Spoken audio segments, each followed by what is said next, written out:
to your vision. Opposition to your happiness. Opposition to your health. Opposition to your success. And guess who will be the biggest one that's going to come and get your success if you let it? How many of you tell me who it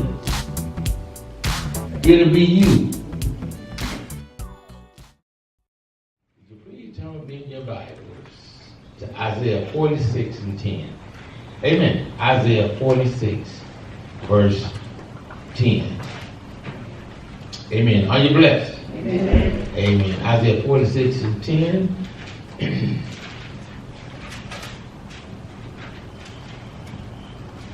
And it's actually started at verse 9. Remember the former things of old, for I am God, and there is none else. I am God. There is none like me.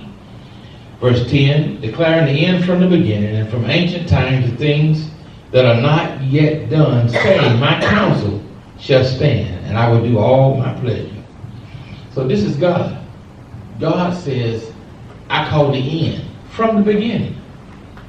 God's looking at the end, and with your life, he's already seen all your days. He's seen what you ought to do.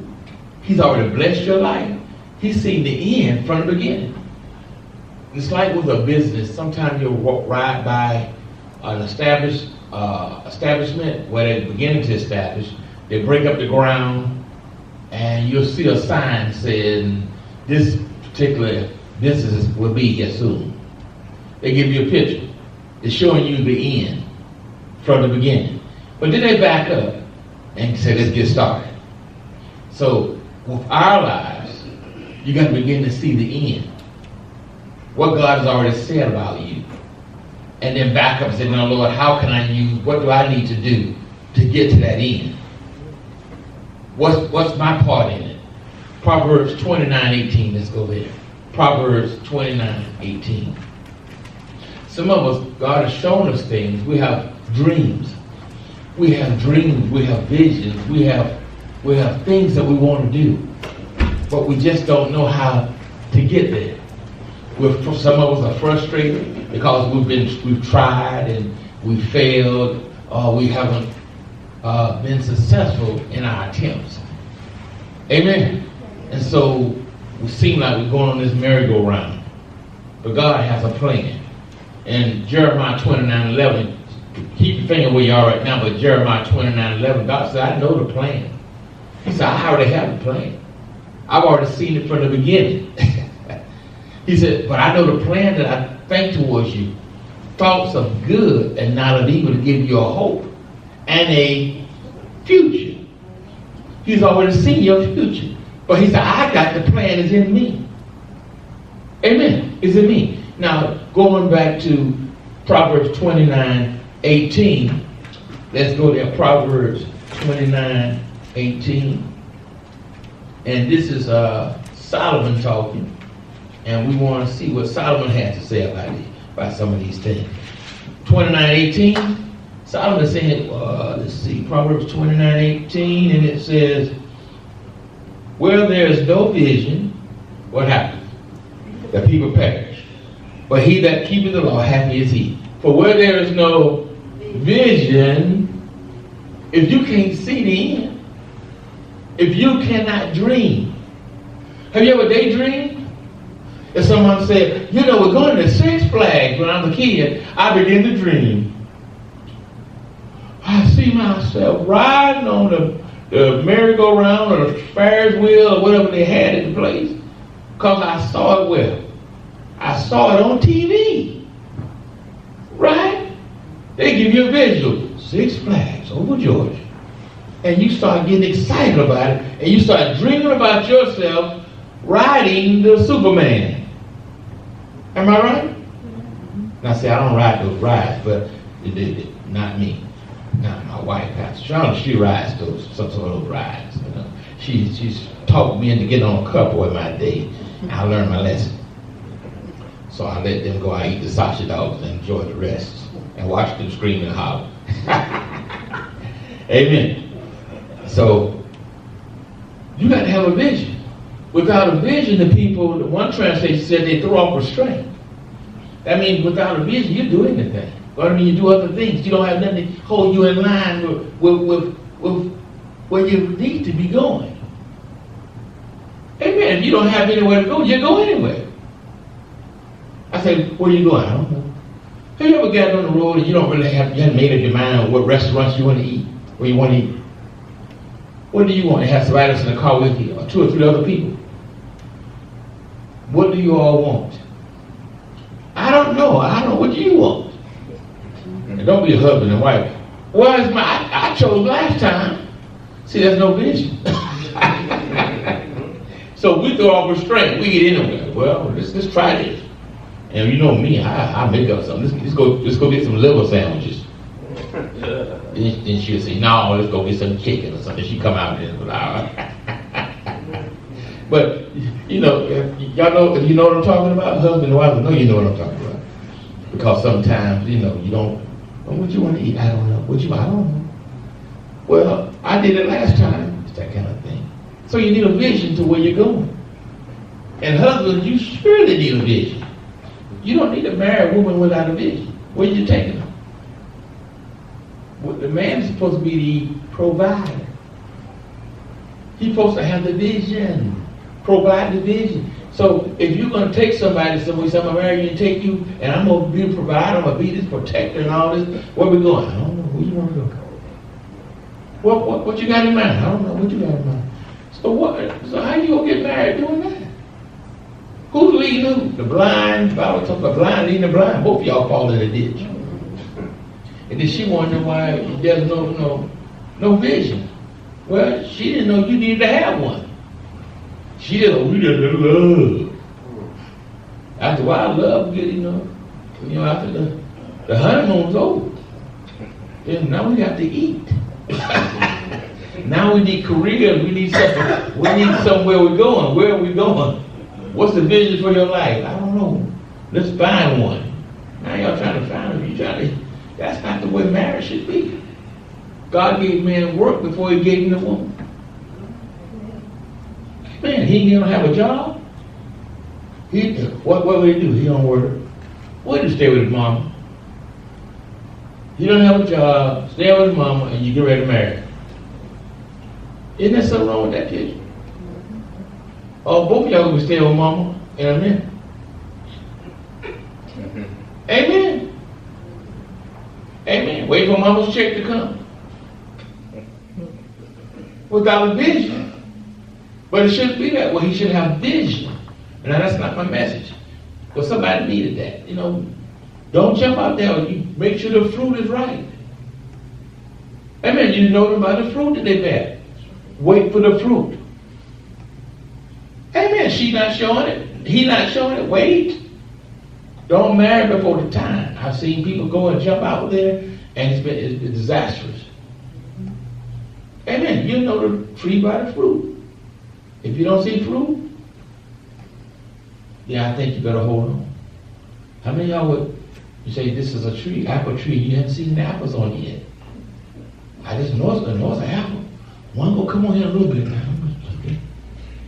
I don't see any yet, but I know I'm going to buy this tree because I know it's going to be. I'm going to put all my money into this tree.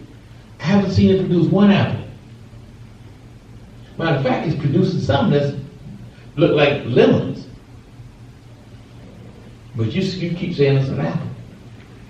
And that's what some people do. The person showing you they're mean and ugly and hateful, and you just go try to make them be. No, the fruit's not there. Amen. But God sees the end. He shows you the end. From the beginning.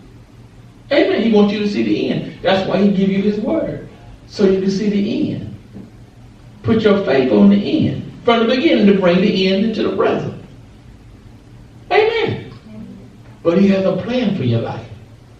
So without this vision, without you being able to see it, the Bible says you just throw off restraint. You just kind of do so many other things that are not in line with what you've been called to do. Amen? Amen. Now, let's go to 2 Corinthians 10, 3, 4, and 5. I'm going to get into I want to go into the meat of what I really want to talk about today.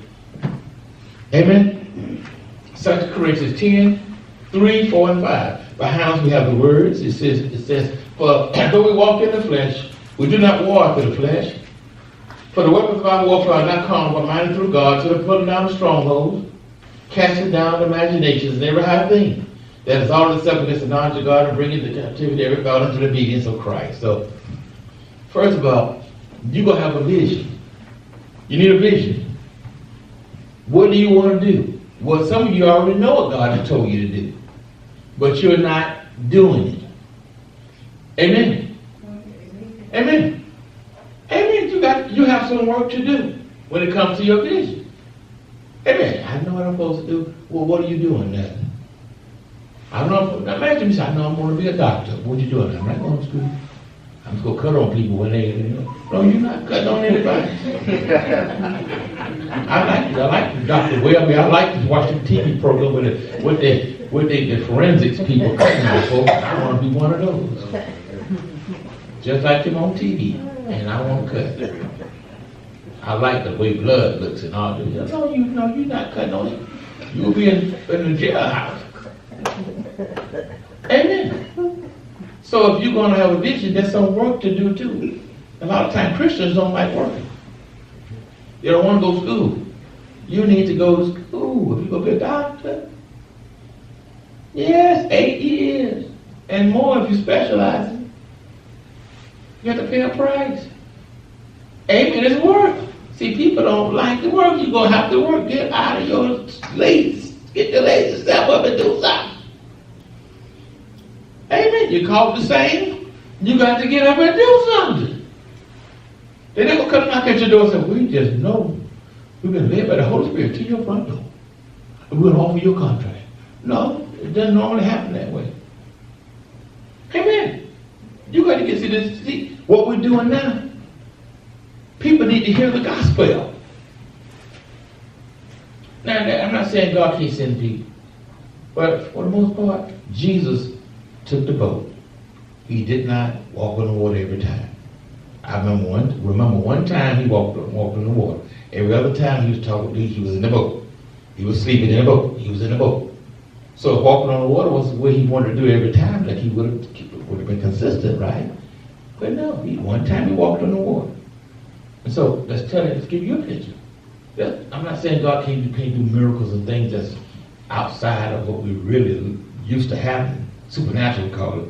But it's supernatural when you use your faith. Go get a job. I'm believing God for some money. Are you working? No. Well, how do you go get some money? God will send some in the mailbox. Wow. Okay. Let me know how that come out. That's not God's plan. God said if you don't work, you don't eat. So that work is good. It's not a bad thing. Young people, I heard one person tell me, I want to retire. The person was in the early 30s. See, they want to go home and lay down and retire. They're tired of working. Work for no man. They want to go lay down. Want to be wealthy now, but they don't want to work. And you find out when you don't work, it does something to you. It does something to you. My grandmother was in her 80s. She would get up going outside every morning, really early. And she'd bother those plants and flowers. And one day, I don't know if my father or one of son, one's grandchildren, one of us, we asked her, I think my dad said, Mama, what you getting up so early going? I want you to lay down somewhere. She said, no, it's the life of me. She had vision. Her vision was to take care of her plants that she had names for. So she'd get up and take care of those plants every morning she'd get up. She said, it's the life of me. And the reason why so many people in depression, going through so many things, they have no vision. They have nothing that gives them purpose and fulfillment in life. And the work is part of that fulfillment. God gave you something to do, something to be striving towards. That you get up and you're excited. What is it you get up in the morning you're excited about? You can't wait to hit the floor. Oh, you saying, Lord, it's another day. Do I have to get up? Let me just lay in the bed some more. The Bible said that person comes to poverty. They'll lay in the bed a little more folding their hands and sleep. Poverty go run them down and take them home. So work is good. Enjoy your work. Get happy in it. Amen. And then when you know how people say, I work hard and play hard. Then when it's time to go on vacation, enjoy yourself. Let your hair down. But when it's time to work, do your thing. Work. Amen? Amen. Now, so you need vision and you need to work. Work at your vision. What you see. When we say vision, I mean dream. You need to sit and dream. Joshua, let this book of the Lord depart from thy mouth, but meditate. You need to meditate a dream. See yourself ministering before thousands of people. See yourself overcoming all obstacles. See yourself happy. If you've been depressed, see yourself happy. You got to sit there and look at yourself smiling. See yourself, just see yourself joyful, happy. You got to see yourself this way. See, the reason why you people depressed, you have been seeing this, you've been seeing things wrongly. And it's gotten into your spirit. And then it emanates out to your outer man. But on the inside of you, the Bible says a broken spirit drives the bone. So your spirit don't need to be broken. You got to make yourself say, I just ain't happy. I don't want to be happy. I don't feel like smiling. That's your problem. But when you don't feel like it, you need to do it so you feel like it. That's how it works. You got to do it before you feel it.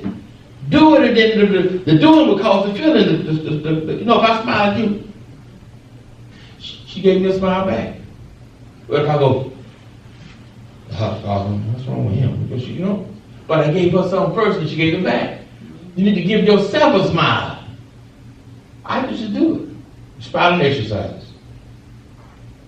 See, I smiled, she smiled, I'm smiling. It's a fact. You mirror people mirror you. That's right.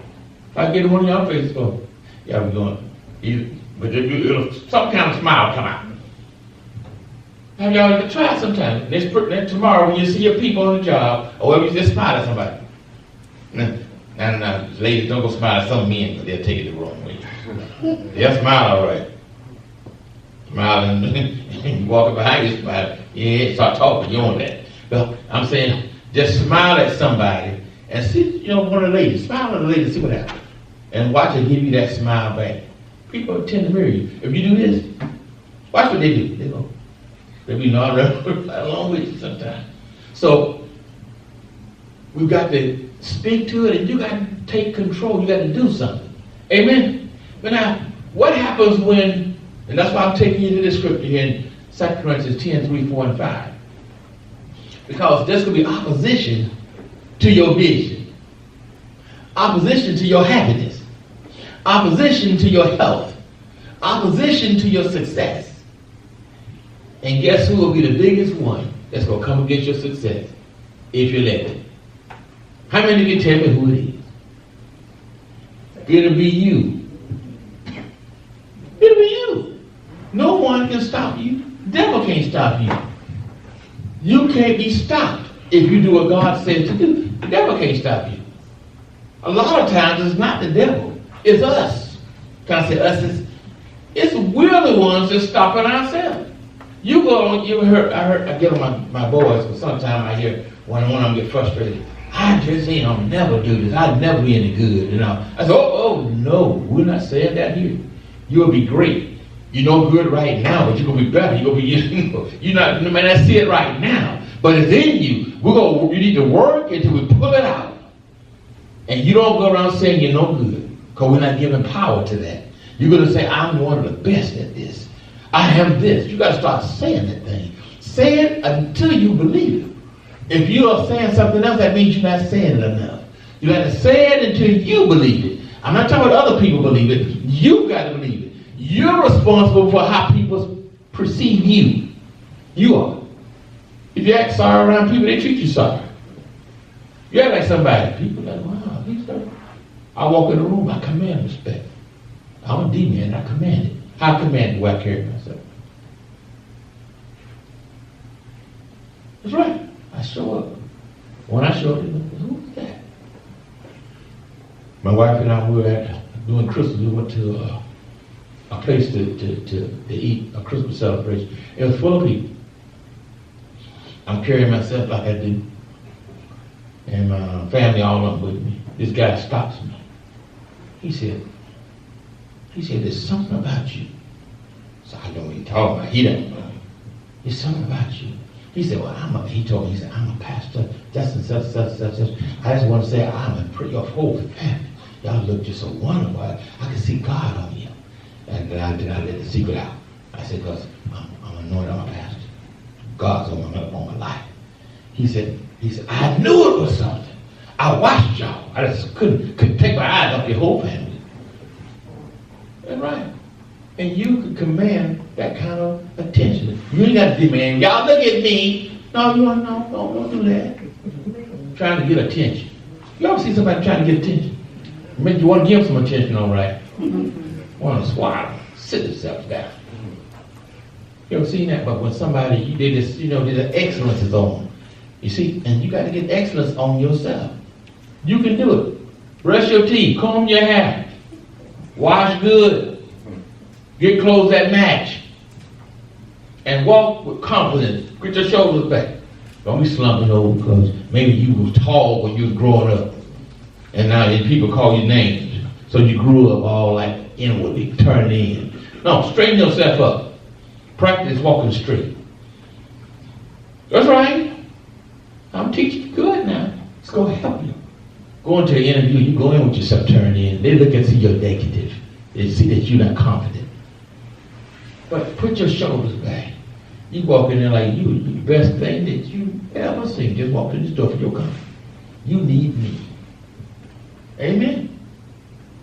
Amen. Instead of saying, I know I ain't going to get the job. Why are you going? Maybe remind you either want it or you don't want it. If you want it, go in there and be confident you're going to get it. And God will give you that desire of your heart. But start seeing it and start acting like you're somebody. Amen. So, but now, first of all, you got to deal with your own mind.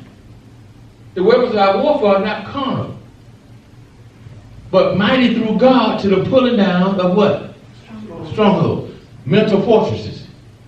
Amen. We build mental fortresses in our minds. What I mean by that, you have houses, you have all kinds of, y'all got terrible cities. Y'all, some of your cities are so tore up. Mental fortresses, tore up cities. Nobody want to live in them. We would go into your mind and see what kind of good stuff. It wouldn't be nothing but tore up roads and stuff that good. Everything raggedy. Because on the inside of you, and we look inside of you, we see what kind of person would I see if I went inside your mind? Would it be a healthy person, a healed person, a vibrant person, or I can't make it? What would I see? If I were to go there. No, not what you tell me. If I went down, was able to go real small, you see these cartoons and some these guys, these things shrink down, they jump inside somebody's nose and go inside. If I were to drop down in your solar rim and I could see, what does the real lady look like? No, I'm not talking about black, white. No, I'm not talking about that. I'm not talking about Chinese. No, I'm not talking about that. I'm talking about the real you. If I were you to close your eyes, now, who am I talking to? Let's take the physical away. Close your eyes, and that's who I'm talking to. Now, what about you? What am I looking at? See that? Close your eyes, that's what I'm talking to. See, a lot of times when I'm looking at you, I'm distracted. You're distracted by the visual. But now go inside. Are you a confident person? Are you inferior? What's going on the inside of you? What has your past looked like? See, people have been raped, all kinds of stuff, abuse, all kinds of crazy things happen to people. And this stuff is on the inside.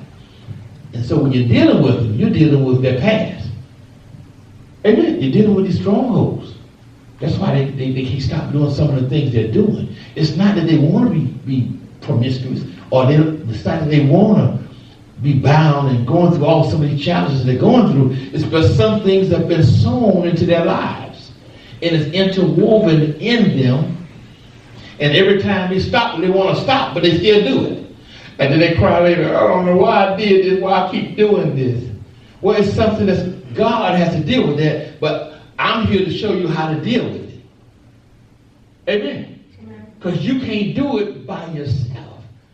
I've got to show you how to renew your mind, how to deal with it when it rises up in you to do that thing again, or to say that thing again,